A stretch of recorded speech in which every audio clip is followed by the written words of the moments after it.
Bismillahirrahmanirrahim. Assalamu alaikum, our respected and dear viewers. I am here with the next episode of our biographical presentation of Quaid Azam Muhammad Ali Jinnah's life. This portion will have the following salient features: Jinnah in the Imperial Council, the beginning; communal rights in India, Jinnah's efforts towards reconciliation; the unwelcome Simon Commission, the British chicanery. These are the few aspects that we will cover in the presentation to follow. Coming first to Jinnah in the Imperial Council. When the elections to the Imperial Council were to take place in September 1923, Mr. Jinnah announced his candidature for the Muslim constituency of Bombay. He wrote that his public life was before his voters, since he first took part in the 1906 session of the Congress. He ended the appeal to his voters on a note so very characteristic of him: "I have no desire to ask for any post or position or title from the government. My sole object is to serve the cause of the country as best as I can." The Swarajists put up a candidate against Mr. Jinnah, and there was one independent candidate, thus involving the Quaid in a triangular fight. The pro-Congress newspapers of Bombay carried on a derisive campaign against him, while the Bombay Chronicle, an independent newspaper, supported his candidature. Some people with vested interests were bent on defeating Jinnah and were prepared to richly finance the candidates opposing him. His two opposing candidates showed prudence by withdrawing their candidature, thus enabling Jinnah to get elected unopposed to the Central Legislative Assembly. That very year, treatment meted out to Indians settled in Kenya gave rise to justified protests from the press and the public. And this question assumed prime national importance, particularly as the Imperial Conference was discussing problems pertaining to all parts of the British Commonwealth. In a press statement, Jinnah severely condemned the actions of the British in inflicting inequities and humiliations on Indians settled in Kenya. India and Indians, Jinnah said, wherever they be, will not command any respect so long as India remains a dependency of Great Britain. Analyzing the grievances of Indians in Kenya, he said, "The situation in Kenya is clearly based on the ground of white domination and the assumed inferiority of the Indians." He hit out hard at the divisions that existed in the political ranks of India. "The first thing we require is unity amongst, at any rate, the leaders of various class interests in the country. Swaraj cannot be attained by representations, nor will it ever be realized so long as we remain divided. On purely political basis, we should declare openly that India is for Indians and carry on the struggle for true attainment of Swaraj." Thus spoke Jinnah, justifiably referred to as the ambassador of Hindu-Muslim unity by his admirers. Jinnah concentrated his attention on his work within the assembly. As a member of the Nationalist Party, and on the floor of the House, he threw his weight on the side of popular causes such as Indianization of the army, a revision of constitutional reforms, holding of ICS examinations simultaneously in India and in England, and grant of dominion status, etc., etc. Coming to the next part of our presentation, we shall talk about communal rights in India and Jinnah's efforts towards bringing about a reconciliation. It must stand to the credit of leaders like Dadabhai, Nauroji, Mr. Gokhale, Mohsinul Mulk and Jinnah that they had been able to keep the tempers of the two communities under control. And Hindus and Muslims were able to work in close cooperation. But while Jinnah continued to work for Hindu-Muslim unity and the other three had passed away, there was communal tension all over India about 10 years after the historic Lucknow Pact. In July 1925, there were bloody communal riots in Delhi, Calcutta and Allahabad and many smaller cities where scores of lives were lost and hundreds were injured in pitched battles on the streets. The worst rioting was a place called Hamunabad in Hyderabad, Deccan, where during the Eid al-Azha celebrations, Hindus raided Muslim mohallas and shops and were bent on murder, loot and arson. About a year later, there was violent rioting in the streets of Calcutta, where scenes of murder and stabbings marred the good name of that city. For over 6 weeks, when death and assassination lurked and lingered in the lanes and by-lanes. The immediate cause of the riots was a vociferous disturbance outside a mosque in Calcutta, engineered by the Arya Samajists, a militant Hindu sect under the leadership of Swami Shraddhanand, bent on exterminating Muslims of India altogether. In about 6 weeks, there were over 100 attacks on mosques and temples, leaving about 125 people dead and over 1,000 seriously injured. A few months later, Ghazi Abdul Rashid killed Swami Shraddhanand for his hate-ridden and blasphemous writings against Islam and its holy prophet, on whom be the peace of God Almighty.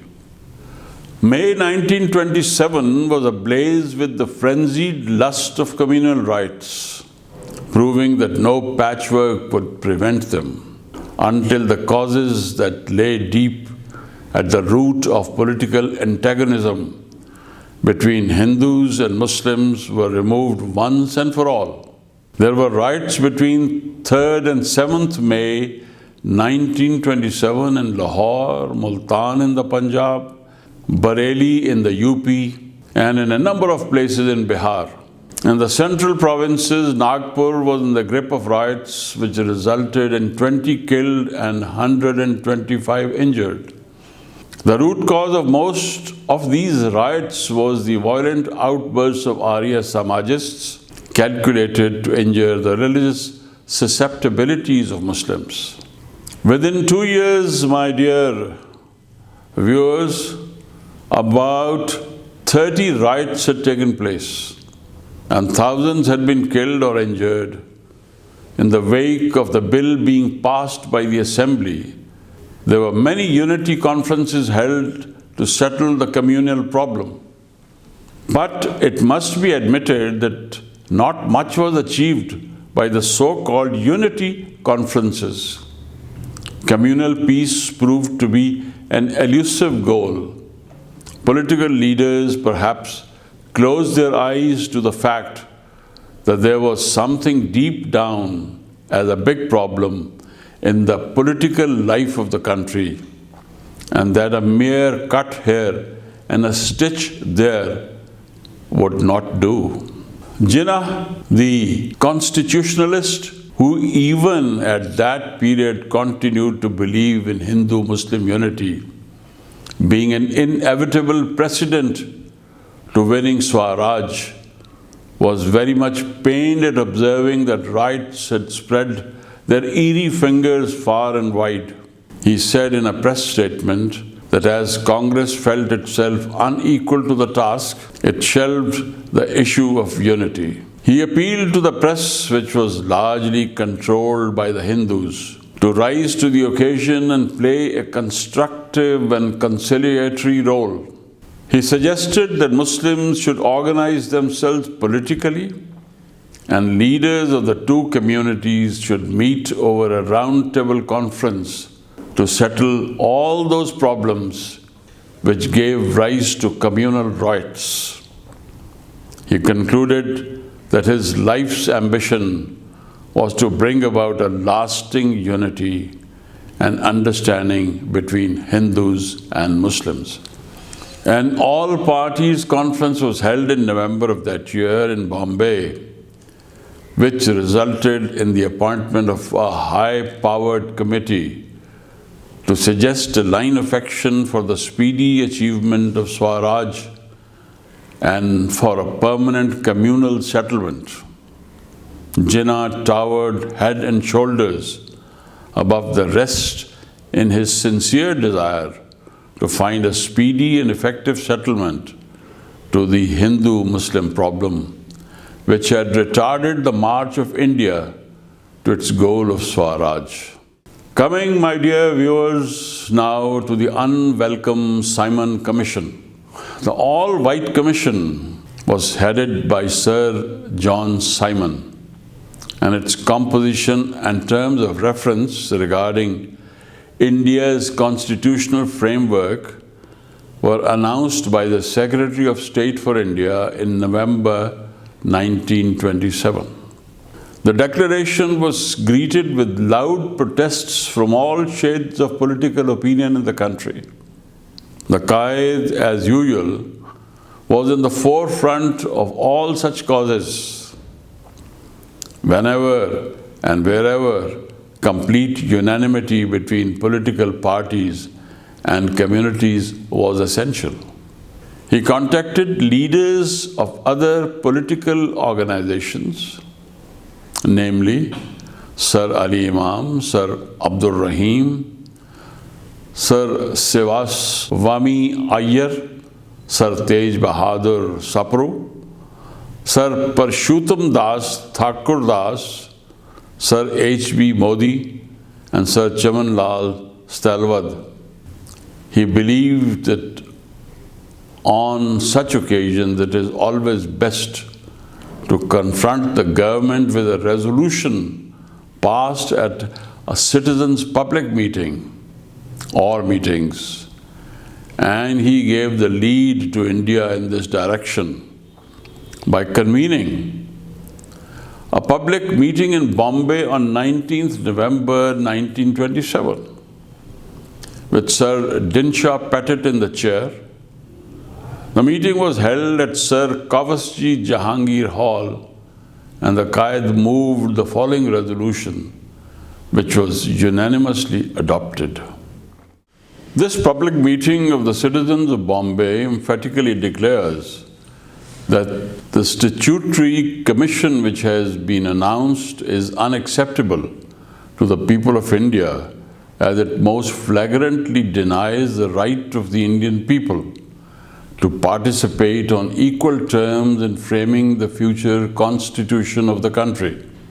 This meeting further resolves that under the circumstances, Indians throughout the country should have nothing to do with the commission in any state or in any form. When reports of the debate in the House of Commons on the appointment of the Simon Commission were published in the press, Jinnah immediately issued a press statement on 28 November, in which he condemned in scathing terms the decision of the British Parliament. The British chicanery. The British were busy winning over political saboteurs to gain support for the acceptance of the Simon Commission. To counteract the influence of the Quaid with the Muslims, they succeeded with some of their Muslim stooges in the Punjab and Bengal to have statements issued against Jinnah's advice to the Muslim community. As aptly described by Mr. G. Arana in his famous biography of Jinnah, in answer to this insidious and mischievous propaganda to seduce Indian Muslims by false and unworthy arguments in favor of accepting the statutory commission, Quaid issued a manifesto on 11th December to the press, in which, inter alia, he stated, "Therefore, whether you take the broad principle of national self-respect or the petty and short-sighted consideration of self-interest, the Muslimans cannot stand to gain by accepting the present commission. They will only go down in history as disloyal to the country at a critical juncture of its political development, justly accused by other communities of having played false not only to themselves but to their own motherland. I am confident that my community will not adopt any such course or go astray, however much interested persons may press them to do so." The British were busy at their old game of divide and rule.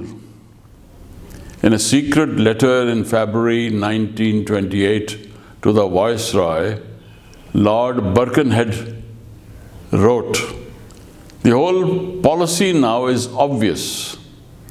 It is to terrify the immense Hindu population by the apprehension that the commission is going to be gotten hold of by the Muslims and may present a report altogether destructive of the Hindu position, thereby securing a solid Muslim support and leaving Jinnah high and dry." These words of advice smack of the counsel of divide and rule that must delight only a Machiavellian mind. The Simon caravan was on the move when the Royal Commission was appointed. Simon and his colleagues did not bother about protests by representative Indian public opinion. In a lengthy press statement, Jinnah again warned the British, if he, Lord Birkenhead, had convinced the British people and Parliament that India is a museum of differing communities and interests and that she is seething with warring factions, then India's case for responsible government stands condemned. And what is the good of going through the farce of appointing a parliamentary commission by a cabinet whose spokesman has summed up the position of India and condemned it in advance? India cannot participate in this policy and share in the work of the Commission in any form or at any stage, because it is a complete negation of India's status as partner, which has been so repeatedly acknowledged by British statesmen. The Simon Commission landed in Bombay on 3rd February 1928, my dear respected viewers, and the leader issued a statement after having been greeted by black flags on his arrival in India. In order to give further impetus to the boycott movement, Jinnah issued another statement on 20th February in which he said he was convinced, after reading Sir John Simon's and Viceroy's statements, that no equality of status was vouchsafed to the Indian committee that would collaborate with the Commission. In the circumstances, we appeal to public men of all parties and to all political organizations in India to unite together, firstly, settling sectional or communal differences, which we have every confidence will be settled soon to the satisfaction of all parties. Secondly, to prepare a draft constitution with the maximum amount of agreement. and to adopt it at a convention and finally to work for its establishment. Wherever the Simon Commission went, it was greeted with black flags and hostile slogans, and they could have no doubt in their minds that it was an unwelcome commission in whom the people had no confidence whatsoever. But they had received orders and they were there to carry them out. Whether the people whose fate they were to decide liked it or did not like it. The Simon Commission, my dear viewers, left Indian shores on 31st March, as Sir John said, after establishing personal contact with all communities and classes in various parts of India. This was far from the truth. In contradiction to this statement, the official report of the Commission records that political leaders and parties were pledged to the boycott of the Commission, not only officially but also to the length of boycotting it socially. The Simon Commission came as unwelcome guests and left India empty-handed, their mission unfulfilled. In the words of Afzal Haq, a coffin marked 3 seats. Before I finish my presentation for the day, my dear viewers, I would like to read out a certain tribute paid by Mr. Hector Bolitho, an author of Jinnah's biography, who has the following to say. To few men is given the chance to see a dream beginning to come true, even when the attempt to bring a dream into existence becomes their life's work. Hard, even harsh, sparing of others almost as little as he spared himself, arrogant but incorruptible, and compassionate toward the sufferings of the masses of India. He was a man Carlyle would have been happy to number among his heroes. And if his passionate devotion to the making of Pakistan split a subcontinent, it is fair to be reminded that it was the intolerance of the Hindu leaders of Congress, never able to forget their Hindu majority, who forced Jinnah to abandon hope of a Hindu-Muslim partnership in India and work for Muslim self-government. This particular tribute appeared in Nottingham Journal on 1st of February 1955. Thank you for the day. Hope to have you around in the next presentation. Khuda Hafiz.